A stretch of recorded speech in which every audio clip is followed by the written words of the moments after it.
नमस्कार विद्यार्थी मित्रांनो, या आधीच्या व्हिडिओमध्ये आपण अतिशय व्यवस्थितपणे पद्म पुरस्कार घेतलेले आहेत, जे 2026 मध्ये मिळालेले आहेत. पण त्याला तुमचा रिस्पॉन्स खूप कमी आलेला आहे. तुम्ही जर तो व्हिडिओ पाहिला नसेल तर नक्की पहा, कारण की त्यामध्ये 131 जे पद्म पुरस्कार दिलेले आहेत ते सर्वच्या सर्व इन डिटेल व्यवस्थितरित्या मी त्यामध्ये सांगितलेले आहे. आज आपण पाहणार आहे 29 आणि 30 जानेवारीचा चालू घडामोडी. आता यामध्ये आपण दररोज सकाळी 11:24 किंवा 10:24 हा तुम्हाला व्हिडिओ मिळून जाईल. दररोज आपण चालू घडामोडी पाहणार आहे. ठीक आहे. आजची चालू घडामोडी 29-30 जानेवारी 2026 वर डिपेंड आहे. आणि यामध्ये जी ठळक घडामोडी आहेत, पहिली आहे दुःखद वार्ता. महाराष्ट्राचे माजी उपमुख्यमंत्री अजित पवार यांचे विमान अपघातात निधन. पण इथे आपण माजी केलेला आहे, उपमुख्यमंत्री असताना त्यांचे निधन झालेले आहे. ठीक आहे. नंतर आहे अभिमानास्पद म्हणजेच प्रजासत्ताक दिन परेडमध्ये महाराष्ट्राच्या चित्ररथाला प्रथम क्रमांक मिळालेला आहे. आणि नंतर काही आर्थिक पाहणी अहवाल आहे 25-26 मध्ये. नंतर भारताचा विकास दर पाहणार आहोत आणि अशाच काही महत्त्वाच्या अध्यक्षपद सोबत काही निवड सुद्धा पाहणार आहोत.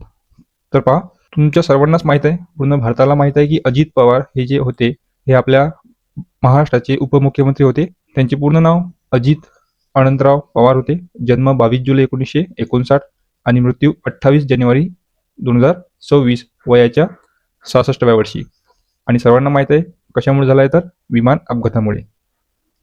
त्यांची राजकीय कारकीर्द जर पाहिली तर महाराष्ट्राचे 8वे उपमुख्यमंत्री होते. त्यांचा कार्यकाळ 5 डिसेंबर 2024 ते 28 जानेवारी 2026. महत्त्वाचे म्हणजे महाराष्ट्राच्या राजकारणातील ते एक अत्यंत प्रभावशाली व्यक्तिमत्व होते. नंतर पहा, प्रजासत्ताक दिन 2026 मध्ये महाराष्ट्राचा डंका.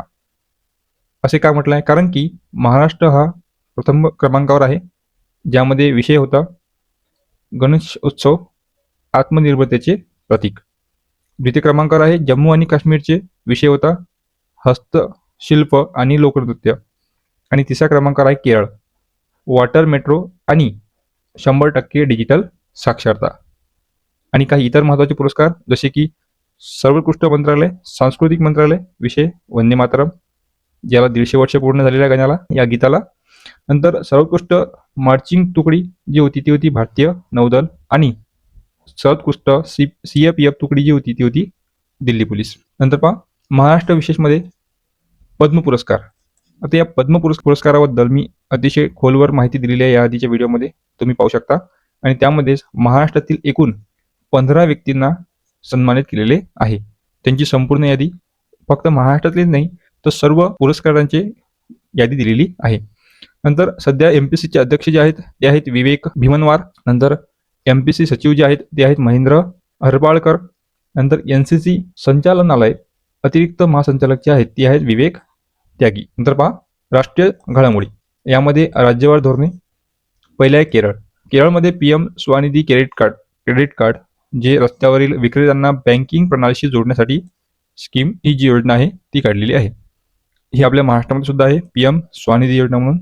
नंतर कर्नाटक, गिग वर्कर्स बोर्ड म्हणजेच प्लॅटफॉर्म आधारित कामगारांसाठी कल्याणकारी मंडळ कोणी सुरू केले आहे, तर कर्नाटक राज्याने. नंतर आहे मध्य प्रदेश.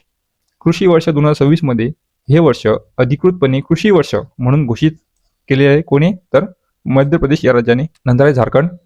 ऑपरेशन मेगाबुरू माओवाद्यांच्या विरोधात आणि पतिराम मांझी याला पकडण्यासाठी ऑपरेशन मेगाबुरू हे सुरू केलेले आहे, कोणी, तर राज्य झारखंड. नंतर पहा, आंतरराष्ट्रीय घडामोडी.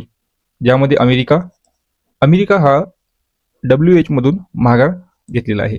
तर जागतिक आरोग्य संघटनेने औपचारिकरित्या बाहेर म्हटलेले आहे. पॅरिस करारामध्ये या करारातून दुसऱ्यांदा बाहेर पडणारा देश, एकमेव देश कोणता, तर USA प्रथम 2019 मध्ये बाहेर पडला होता.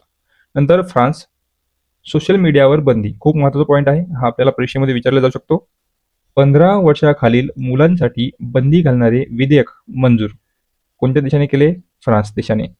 टीप ऑस्ट्रेलियानंतर असा निर्णय घेणारा दुसरा हा देश आहे. याचा अर्थ ऑस्ट्रेलियाने आधी हे केले होते म्हणून तो प्रथम, आणि दुसरा देश आहे फ्रान्स. कशासाठी? तर 15 वर्षाखालील मुलांसाठी सोशल मीडियावर बंदी.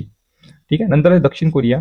दक्षिण कोरियामध्ये AI कायदा लागू करण्यात आलेला आहे, ज्यामध्ये जागतिक पहिला सर्वसमावेशक कृत्रिम बुद्धिमत्ता कायदा लागू. आणि दुसरी गोष्ट म्हणजे 4B चळवळ. 4B चळवळ ही no marriage no childbirth स्त्रीवादी चळवळ चर्चेत आहे. ठीक आहे, लक्षात ठेवायचं आहे. याबद्दल एवढीच माहिती परीक्षेसाठी उपयुक्त ठरू शकते.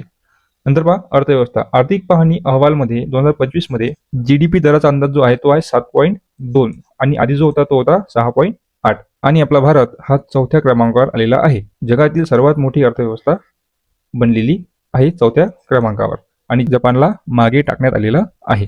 ठीक आहे, महागाई दर जो आहे तो आहे 1.7%. राजकोषीय तूट जी आहे ती आहे 4.4%. राजकोषीय तूट यावर आपल्या चॅनलवर व्हिडिओ अवेलेबल आहे. नंतर पहा कृषी क्षेत्रामध्ये मध्य प्रदेश आणि गुजरातमध्ये मोठी वाढ नोंदवली आहे. मध्य प्रदेश आणि गुजरात. नंतर पहा काही महत्त्वाच्या नियुक्त्या. सुरक्षा आणि प्रशासन यामध्ये सीआरपीएफचे नवीन डीआयजी आहेत रविशंकर छबी. एनआयचे महासंचालक आहेत राकेश अग्रवाल आणि बीआरओचे महासंचालक आहे 29वे हरपाल सिंग. नंतर विज्ञान आणि आयोगमध्ये 8वा वेतन आयोग अध्यक्ष आहेत रंजना प्रकाश देसाई.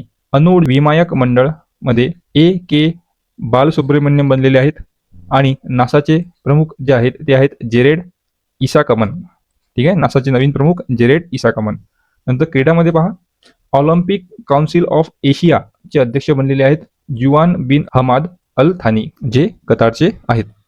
नंतर पुरस्कार आणि सन्मानमध्ये काही महत्त्वाचे जसे वैद्यकीयमध्ये विली रिसर्च हिरोज पुरस्कार 2025 हा डॉक्टर चंद्रकांत लहरिया जे प्रभावी जागतिक आरोग्य संशोधनासाठी पहिले भारतीय ठरलेले आहेत. नंतर कला आणि संस्कृतीमध्ये night of arts and letters जो फ्रान्सचा आहे तो मिळालेला आहे व्हिक्टोरिया बेकहॅमना आणि नृत्य कलानिधी 2026 हा पुरस्कार मिळालेला आहे उर्मिला सत्यनारायण यांना. नंतर क्रीडामध्ये पद्मश्री आता ही ते सिंगल दिलेलं आहे, आपण याबद्दल सविस्तर पाहिलेले. सविता पुनिया जे भारतीय हॉकी गोलकीपर आहेत यांना मिळालेलं आहे. सोबत स्पोर्टमध्ये रोहित शर्मा यांचे सुद्धा नाव आहेत आणि इतर सुद्धा नाव आहेत, तुम्ही तो व्हिडिओ पाहू शकता. नंतर अर्जुन पुरस्कार जो मिळाला आहे तो पी.व्ही. सिंधू यांना मिळालेला आहे. नंतर पहा संरक्षण सज्जता. सीआरपीएफचे महिला नेतृत्व जे केले आहेत ते आहेत सिमरन बाला यांनी.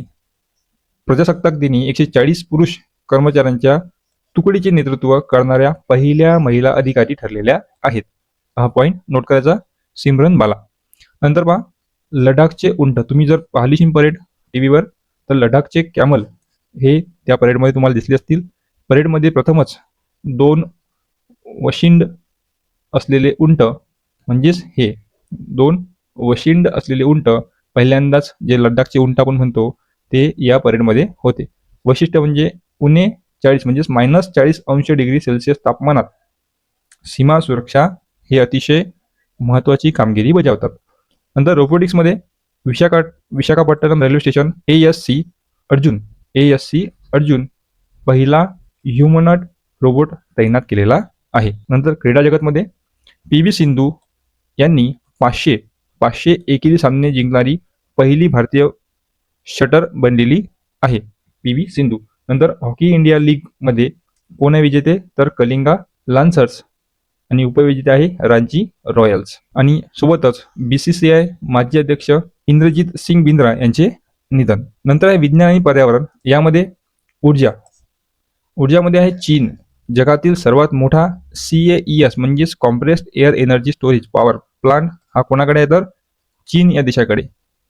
नंतर पर्यावरणामध्ये केरळ. बॅसिलस सबटिलिस राज्य सूक्ष्मजीव म्हणून घोषित केले आहे. कोणते तर केरळ. नंतर लडाख 100% सेंद्रिय केंद्रशासित प्रदेश बनलेला आहे ज्याचा करार सिक्कीम सोबत त्यांनी केलेला आहे. आणि IIT मद्रास यांनी ग्रामीण शिक्षकासाठी मोफत AI प्रशिक्षण सुरू केलेले आहे. सोबत काही दिनविशेष ज्यामध्ये आपण 30 जानेवारी पाहत आहे, 29 आणि 30 लगतचेच आपण दिनविशेष पाहू. जसे 30 जानेवारी म्हणजेच हुतात्मा दिवस, शहीद दिवस, महात्मा गांधी पुण्यतिथी दिवस. ठीक आहे. नंतर 29 जानेवारी भारतीय समाचार पत्र दिवस आणि 28 जानेवारी लाला लजपतराय जयंती दिवस आणि 27 जानेवारी नॅशनल जिओग्राफिक डे स्थापना 1988. आणि काही महत्त्वाचे वन लाईनर पहा ज्यामध्ये पुस्तक मेळावा 49वा आंतरराष्ट्रीय कोलकाता पुस्तक मेळावा. फोकस देश होता अर्जेंटिना. नंतर भूगोल पांगसू पास आंतरराष्ट्रीय महोत्सव जो अरुणाचल प्रदेशमध्ये. नंतर विमान वाहतूक विंग्स इंडिया 2026 कार्यक्रम पार पाडलाय, तो झालाय हैदराबाद येथे. नंतर साहित्य हार्ट लॅम्प सिलेक्टेड स्टोरीजसाठी इंटरनॅशनल बुकर प्राइज जो मिळाला आहे बानू मुस्ताक यांना. आणि व्याघ्र प्रकल्प मधुमलाई व्याघ्र प्रकल्प कुठे तर तामिळनाडू येथे. आणि शेवटचे 4 प्रश्न तुमच्यासाठी की तुम्हाला या व्हिडिओमधून काय काय समजलेलं आहे. तर कमेंटमध्ये 1 लिहायचं आणि त्याचं उत्तर सांगायचं. तर पहा पहिला प्रश्न, प्रजासत्ताक दिन 2026 मध्ये कोणत्या राज्याच्या चित्ररथाला प्रथम क्रमांक मिळाला? दुसरा प्रश्न, सीआरपीएफच्या नवीन उपमहानिरीक्षक म्हणजेच DIG पदी कोणाची निवड झाली? तिसरा प्रश्न, कोणत्या राज्याने 2026 हे कृषी वर्ष म्हणून घोषित केले? आणि प्रश्न क्रमांक 4, पॅरिस करारातून दुसऱ्यांदा बाहेर पडलेला देश कोणता? तर विद्यार्थी मित्रांनो, हे होती आपली 29 आणि 30 जानेवारीची चालू घडामोडी, जी खूप डीप तुम्हाला सांगितलेली आहे. आणि सोबतच या प्रकारचे तुम्हाला दररोज चालू घडामोडी मिळत राहील डेनुसार. आणि डेनुसार नंतर आपण मंथ आणि इयर सुद्धा घेऊ. पण डेनुसार तुम्ही जर अभ्यास केला तर तुम्हाला खूप सोपी चालू घडामोडी जाणार. व्हिडिओ आवडल्यास लाईक करा, शेअर करा आणि सबस्क्राईब नक्की करा. तुमचे जे व्हॉट्सअप ग्रुप असतात एज्युकेशनल MPSCचे किंवा कोणतेही, त्यामध्ये तुम्ही नक्की शेअर करा जेणेकरून इतर विद्यार्थ्यांना सुद्धा याचा फायदा होईल. भेटूया पुढच्या व्हिडिओमध्ये. धन्यवाद.